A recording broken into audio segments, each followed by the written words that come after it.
मन को उसी समय पर कैसे रोक लें कि यही हमारी स्पीड है, यही हमारा लक्ष्य है, बस इतने पर ही हमें ध्यान देना, इससे ज़्यादा पर हमें ध्यान नहीं देना। ठीक है ना? तो आपके मन में उस समय पर भी ध्यान चलता रहेगा, और जब आप कहीं स्थिर जगह पर पहुंच जाएंगे, स्थायी हो जाएंगे, तो उस समय पर आपके लिए ध्यान का भाव आएगा। आपको स्ट्रेस लेस होना है। क्या समझ आ रहा है? उसी चीज में आप मन लगा करके रखोगे तो कभी भी स्ट्रेसलेस नहीं हो पाओगे। लेकिन जैसे ही आप ऑब्जेक्ट चेंज कर दोगे तो क्या होगा? आपके मन के अंदर स्थिरता आने लगेगी, आपको ध्यान होने लगेगा। इसी को बोलते हैं ध्यान मूलम गुरोर मूर्ति। समझ में आ रहा है? हाँ। बच्चा होता है, उसको कोई भी पकड़े, वो किसी की पकड़ में नहीं आता है। समझ में आ रहा है? हाँ। कोई भी उसको कितना ही लॉलीपॉप दे, वो किसी के कंट्रोल में नहीं आता है। कोई भी उसको कितनी भी आंख दिखाए, वो किसी से नहीं समझता है। वो कहाँ समझता है? उसको चाहिए या मम्मी या पापा। समझ में आ रहा है? वो उन्हीं के पास बैठ पाता है।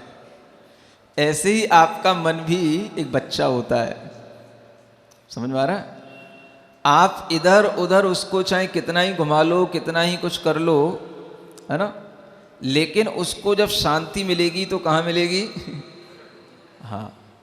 इतना अगर आप उसके लिए अभ्यास दिलाने लगोगे कि रे मन, अब तेरे लिए कुछ नई शांति, नया भाव तेरे लिए मिलेगा, तो वो कहाँ मिलेगा? गुरु चरणों में, गुरु का ध्यान करने में। तो आपके लिए बड़ी सुविधा के अनुसार ये ध्यान का मूल कारण आपके अंदर आ जाएगा। और जब ध्यान का मूल कारण आ जाएगा तो फिर ध्यान धीरे धीरे बढ़ते बढ़ते कभी अरिहंत सिद्ध के ध्यान में भी लग जाएगा। एक साथ नहीं होगा, शुरुआत यहीं से होती है। पढ़ते जरूर पहले हो णमो अरिहंताणम, लेकिन जब ध्यान की बात आए तो सबसे पहले याद करना णमो लोए सब बसाओ। समझ में आ रहा है? हाँ। क्योंकि यहीं से ध्यान ऊपर उठते उठते जा पाएगा। तभी आपको जो अदृश्य है, जिसको आपने कभी देखा नहीं, अरिहंतों का समोसरण आपने देखा नहीं, सिद्धों को कभी देखा नहीं, और वो कभी दिखने भी नहीं, तो उनको हम ध्यान तक, अपने ध्यान तक कैसे पहुंचाएं, या उनके लिए हमारा ध्यान का विषय कैसे बने? तो वो तभी हो पाएगा जब आपका मन पहले इधर ध्यान में इस तरह से लगना शुरू हो जाएगा। इसलिए सबसे पहले यही ध्यान लगाना शुरू करो, ध्यान मूलम गुरोर मूर्ति। गुरु की बहुत सारी चित्र होते हैं, उनके पास आप गए हुए होते हैं, किसी भी तरह से आपको गुरु का स्मरण आता है, वह आप बड़े अच्छे मन से उसे समझो कि ये मेरा लिए क्या हो रहा है? ये ध्यान हो रहा है। बस सिंपल मेडिटेशन। समझ में आ रहा है? फिर आगे कहते हैं मंत्र मूलम गुरोर वच। अब ध्यान करते करते अगर कभी मन एकाग्र फिर भी नहीं होता है तो हमें मंत्र जाप करना होता है। सुन रहे हो? ध्यान से पहले जाप होती है। जाप का फल भी ध्यान के लिए होता है। जाप से अगर आप अपना मन घुमा लोगे, उसी में रिमाइंड करा लोगे, तो फिर वह घूमते घूमते एक जगह टिक जाता है। तो उससे पहले और आपके लिए एक सहूलियत दी जा रही है, और आपको उससे पहले कुछ करना हो तो क्या करना? मंत्र मूलम गुरोर वच। ध्यान करने से पहले या ध्यान करते समय अगर आपको ये लगे कि हमें कौन सा मंत्र जाप करना है, आपको कोई मंत्र अच्छा नहीं लगता हो, मान लो णमोकार मंत्र में भी आपका मन नहीं लगता हो, तो आप घबराना नहीं। क्या सुन रहे हो? हाँ। कई लोग घबरा जाते हैं, मेरा णमोकार मंत्र मन नहीं लग रहा, तो अब क्या करें? बहुत सारी चीज़ें हैं जैन धर्म में, बहुत अनेकांत रूप धर्म है, उसमें अनेक तरीके की चीज़ें हैं। हर तरीके से तुम किसी भी चीज़ में जैसे भी तुम्हारा भाव बने, किसी भी तरह से उसका यूज कर सकते हो, उसमें अपना मन लगा सकते हो। अगर आपका मन णमोकार मंत्र में नहीं लगता तो आप ये मान के चलना गुरु के वचन भी आपके लिए मंत्र हैं। क्या कहा? हाँ, आप कोई भी गुरु का वचन जो आप सुनते हैं, पढ़ते हैं, आपके स्मरण में आ जाता है, वह कोई भी वचन आपको याद आ जाता है, कोई भी अच्छी बात, अच्छी लाइन, अच्छा विचार, अच्छी कोई भी एक कोटेशन जो आपके दिमाग में आ जाती है, आप उसी पर अपना मन लगाओ, उसी पर अपना विचार करो, वह आपके लिए मंत्र बन जाएगा। मंत्र और कोई चीज नहीं होती है। मनः त्रायति इति मंत्र, जो हमारे मन को रोक ले या हमारे मन की रक्षा करे, बस वही मंत्र हो जाता है। मंत्र केवल उसी का नाम नहीं है कि जो हम आपको रटाएं पढ़ाएं वही मंत्र होता है। जिससे हमारा मन रुक जाए, हमारे मन की रक्षा हो जाए, जो वचन, जो विचार हमारे, जो शब्द हमारे लिए मन को रोकने में कारण बन जाए, बस समझ लो वही हमारे लिए मंत्र है। आप परेशान नहीं हो, अपने आप को परेशान मत करो, आप बिल्कुल अपने आप को खुला छोड़ दो, और मन के माध्यम से भी आप बिल्कुल अपने लिए कोई परेशानी मोल मत लो। आप मन को इतना खुला छोड़ दो, इतना खुला छोड़ दो कि हमारे लिए तो अभी धर्म करने के लिए भी कोई कंडीशन नहीं रखना है। हमें तो अपने मन को अभी तो केवल गुरु के अनुसार चलाना है। जैसा गुरु सिखाएं सो हमें सीखना है, जैसा गुरु पढ़ाएं हमें पढ़ना है, जो गुरु हमसे कहें वो हमें करना है। हमने 4 महीने के लिए मन को बिल्कुल खुला छोड़ दिया है। क्या समझ आ रहा है? कोई मन में कंडीशन मत रखो। पहले हो सकता था आपने 10 मंत्र पढ़ने की जाप ले ली हो, 10 बार नमोकार मंत्र, 10 बार मतलब 10 माला हैं। अब बड़े बड़े नियम ले लेते हैं लोग, फिर उसी में लगे रहते हैं। नहीं समझ आ रहा? हाँ, आपने नियम ले लिया, हमें 4 पूजाएं रोजाना करनी है, हमें रोजाना विधान करना है। मन को बांध के रखोगे तो आपको कुछ भी नहीं मिलेगा।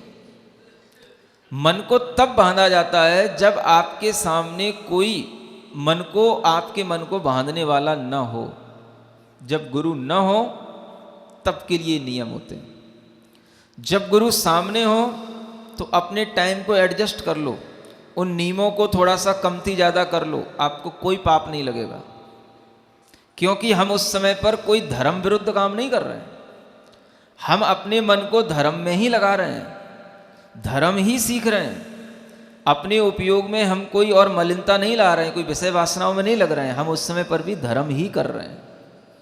लेकिन जब आप अपने मन को किसी भी चीज़ से इतना ज़्यादा बांध लेते हो कि आपको पता नहीं पड़ता कि वह बंधन ही आपको भीतर भीतर कभी कभी पीड़ा दे देता है। अब आप मंदिर में पूजा कर रहे हो, वही समय उपदेश सुनने का हो रहा है, आपका मन ना वहां लग रहा है ना यहां लग रहा है। आप ये भी देख रहे हो इतने लोग उपदेश सुनने आते हैं और हम पहुंच नहीं पा रहे हैं। और ये भी है कि हमने नियम ले लिया है तो हमें अब ये पूजा करनी भी है। अब आपको पता ही नहीं कि पूजा किसको बोलते हैं। क्या समझ में आ रहा है? द्रव्य को चढ़ाने का नाम पूजा नहीं है, भीतर के पाप को जलाने का नाम पूजा है। पूजा, पा माने पाप, जा माने जलाए, जो हमारे पापों को जलाए वो पूजा है। आप वहां पूजा कर रहे हो और उसमें आपका मन इतना नहीं लग पा रहा है जितना आप यहां बैठे हो, कोई द्रव्य नहीं चढ़ा रहे हो और आपका मन बिल्कुल चौकन्ना है, कान आपके खुले हुए हैं, आंखें आपकी झपक नहीं रही हैं, आपको बिल्कुल सामने एक एक शब्द बिल्कुल ग्रहण करने के आपके अंदर जागृति है। आप देख लो कि आपके अंदर कोई भी एक पाप का विचार आ जाए तो हमें बता दें। पूजा करते हुए आपका मन कहाँ कहाँ घूम जाता है। घर में अगर दूध वाला दूध लाने का टाइम होगा तो पूजा के उसी टाइम पर आपको दूधिया की याद आ जाएगी। हाँ, इधर घड़ी में 8 बज रहे हैं और 8 बजे दूधिया घर में दूध लाता है तो आपको यहाँ पर भले ही चढ़ा रहे होगे अर्घम निरुपामति स्वा, लेकिन वो आज दूधिया वहाँ आया कि नहीं आया, घर में कोई था कि नहीं था, आप देख लो, भूल नहीं सकते आप उसको। यहां बैठोगे तो एक क्षण के लिए भूल जाओगे, लेकिन वहां आपके मन को कंट्रोल करने वाला कोई नहीं होता है, इसलिए आपका मन वहां टिकता नहीं। आपने नियम लिए तब के लिए लिए थे जब हमारे सामने गुरु ना हो, हमको कोई मन को लगाने वाला ना हो, तब के लिए ये नियम है। लेकिन जब हमारे सामने मन लगाने वाला है तो हमें अपना मन उसी में लगाना है और कहीं नहीं लगाना। कोई बंधन नहीं है धर्म के लिए, बस मन को सही जगह पर हमें बांधने की तरकीब आ जाए तो फिर मन बंधा भी रहता है और स्वतंत्र भी रहता है। और जब मन में सही ज्ञान नहीं होता तो मन कहीं बंधता भी है और फिर कहीं बंध भी नहीं पाता और स्वतंत्र भी नहीं रह पाता, क्लेश पाता है। न पूजा करने में अच्छा सा भाव आता, इधर प्रवचन की आवाज़ भी आती रहती, उधर चार लोग आते हैं तो वो भी कहते रहते तुम यहाँ बैठी हो, ऊपर प्रवचन चल रहे हैं। समझ में आ रहा है? वो भी सुनना पड़ता है।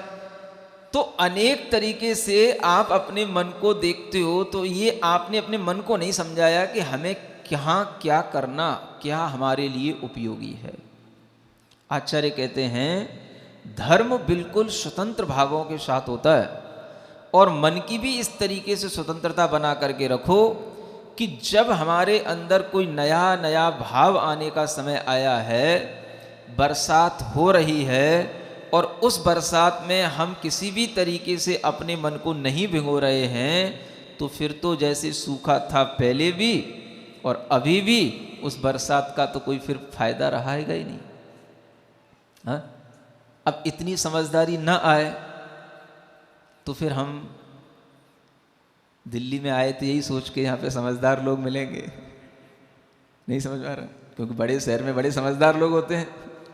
हाँ, गाँव में तो चलो ठीक है सब चलता है, छोटे मोटे कस्बों में सब चलता है, लेकिन जब बड़े शहरों में पहुँचता हूँ तो थोड़ा मेरे मन में भी भाव आता है कि भाई देखो बड़े शहर में जा रहे हैं, बड़े समझदार लोग मिलेंगे। हाँ, और यहाँ जब आकर के कभी कभी देखता हूँ तो लगता है यार ये तो सब वैसे ही ना समझे के काम कर रहे हैं। हाँ, समझदारी तो कहीं से कहीं तक दिखाई नहीं दे रही। कहाँ कब क्या करना, किस चीज़ की कहाँ क्या उपादेयता, क्या उपयोगिता, जब तक ये नहीं मालूम होगा और हम अपनी अपनी धुन में बंधे रहेंगे, अपना अपना भाव रखे रहेंगे, ये कितना स्वतंत्र धर्म है। आप नमोकार मंत्र भी नहीं जप रहे हो, कोई दिक्कत नहीं। अब समझ लो हम आपसे कह रहे हैं आपका मन इस चीज़ को स्वीकार कर रहा है कि नहीं कर रहा है? नहीं कर पाएगा। कई लोगों बोले नमोकार मंत्र के लिए मना कर रहे हैं महाराज, ऐसा हो ही नहीं सकता। समझ में आ रहा है? हाँ, आपके मन में ये भी भाव आ सकता है नमोकार मंत्र के लिए मना कर रहे हैं महाराज, गलत है। हाँ, आपको पता ही नहीं भगवान ने क्या क्या उपदेश दिए, क्या क्या स्वतंत्रता हमारे लिए दी है। अगर नमोकार मंत्र में भी मन नहीं लगता तो भी डरने की जरूरत नहीं। गुरु के वचन बस आप अपने अंदर धारण करो, गुरु के वचन अपने पास में रखो। आप समझो इस चीज को। आचार्य कुंद देव प्रवचन सार जैसे महान ग्रंथ में हर एक श्रवण के लिए मुनि महाराज के लिए उपदेश देते हुए लिखते हैं कि तुम्हारे लिए कुछ उपकरण हैं जिन उपकरणों का तुम्हें पालन करना है, जो उपकरण तुम्हारे पास हमेशा रहने चाहिए। तो उसमें एक उपकरण तो यह है कि यथाजात ये लिंग जो धारण किया ये आपको हमेशा संभाल के रखना, एक पहला उपकरण है। सुन रहे हो?